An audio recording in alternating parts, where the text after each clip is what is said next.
komeza ugire ibihe byiza nkubwire ko rero Cardinal Kambanda nawe ari mu basezeye kuri Papa Francis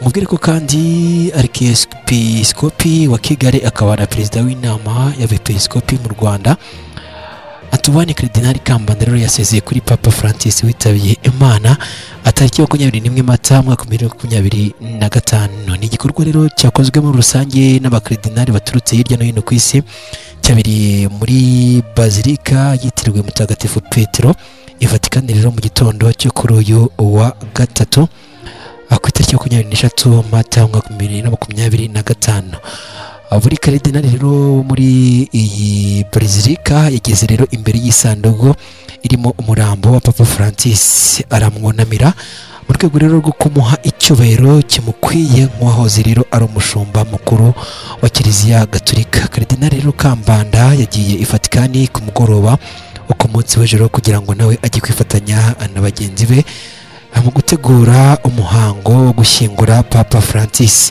Umuhango wo gushyingura Papa Francis uzabera muri Bazilika yitiriwe Mutagatifu Maria Maggiore tariki 26 Mata nibwo umuhango uzaba. Bitandukanye rero n'abandi benshi kuko bashyinguwe muri Bazilika ya Mutagatifu Petero.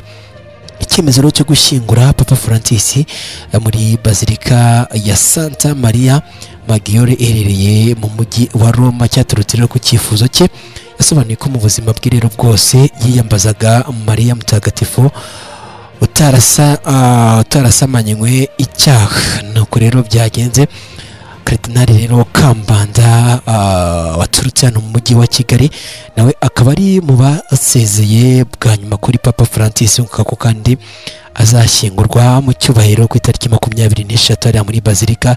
Akaba rero ari umuhango n'undi muzagenda mukurikira hano kuri channel yacu gatanu kuri Gagenzi kako. Akomeza ugira ibihe byiza, akomeza ubwubwe neza cyane wowe wemeye guhitamo kudukurikira gatanu kuri gatanu.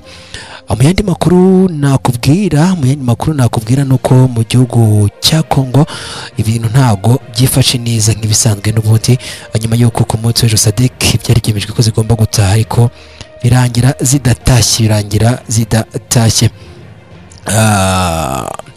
Nuko byifashe ariko M23 akaba yanzuye ko noneho umurwano ari bwo ngo ugiye gutangira. Akaba ari bwo rero ngo umurwano ugiye gutangira nyuma y'uko M23 agiye hagarika imirwano kenshi igaragaza ko ikeneye ibiganiro ariko igihugu cya Kongo nikibihe agaciro. Akaba ari no mpamvu rero kugeza kuri umunota noneho ari bwo tugiye kureba icyo bise umurwano, bwo tugiye kureba intambara hagati y'inyishyamba z'umutwe wa M23 ndetse n'igihugu cya Kongo ndetse n'abafatanyabikorwa bose bari gukomeza gufasha igihugu cya Kongo guhangana n'imitwe yitwaje intwaro hariya mu gihugu cya Kongo. Abanyamadini rero bavuze ko hakiri imbogamizi mu rugendo rw'ubumwe n'ubwiyunge mu madini. N'andi makuru rero mbagiye natuma ibinyamakuru bigiye bitandukanye muri Kongo. Kandi abayobozi b'intara basabwe gukumira ibikorwa by'ishyaka rya Kabila. Abayobozi b'intara basabwe gukumira ishyaka rya Kabila aho baribona hose kabisa ngo barikumire. Ati aho baribona hose bakomeze barikumira. Akaba ari byaturutse rero ku mukuru w'igihugu nk'ibisanzwe aho abayobozi b'intara bose basabwe gukumira ibikorwa by'ishyaka rya Kabila. Biraza kugenda gute rero? Dukomeze tubikurikire gatanu kuri gatanu.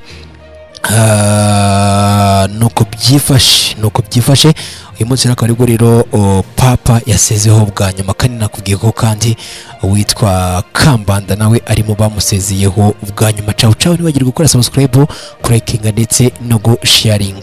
Bye bye.